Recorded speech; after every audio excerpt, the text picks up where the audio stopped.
ڕاستەوخوا دەگەڵما لە نێزی کۆنگرسی شاهد علەوی کاکە شاهد بۆ ترامپ کەسێک بۆ پۆستی وەزیری بەرگری دەستنیشان دەکا ئەگەر یاسای فدرالی ڕێگای پێ نەدا.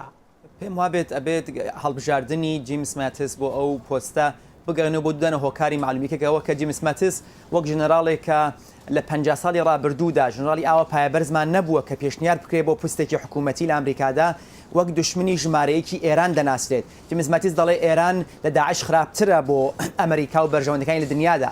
لەگەڵ ئەوە ئەو ڕوانگە نزیکەی جیمس ماتیس بە ترامپ ئەوە هۆی یەکەمە هۆی دومیشەوەیە کە ئێمە دەزانین ترامپ بەگشتی زۆر کاری بەو ڕۆڵ و یاسا و قاعدانە نییە کە وەک سیاست لە دیسی پێشتر کراوە. پێشنیارکردنی ئەوە مانایە کە من ئەوم گەرەکە وە کۆنگرس مەجبور دەوێت بە زانستی من کە یاساکە بگۆڕێ و جیمس ماتیس لە کۆتایی دەبێتە وەزیری بەرگری ئەمریکا. شاهد بیل کلینتن سەرۆکی ئەمریکای ئەوسا لە 1996 گەمارۆی لەسەر ئێران پەسەند کرد کە ماوەکەی 10 ساڵ بوو. لە 2006 دووبارە کرایەوە ئەنی درێژکرایەوە بۆ 10 ساڵی دیکە. ئەم ساڵیش کە 2016 ئەنجومەنی نوێنەران و سەنەد بە تێکرای دەنگ نێزیکەی بە تێکرای دەنگ ئەمەیان پەسەند کرد.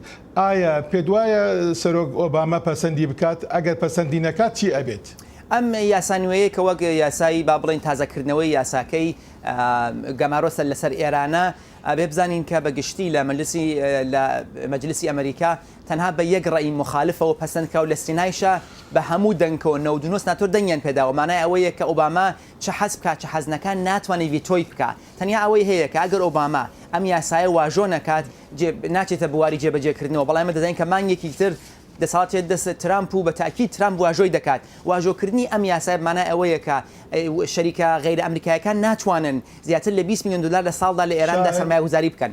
شاید لە نێزی کۆنگرس زۆر سپاس.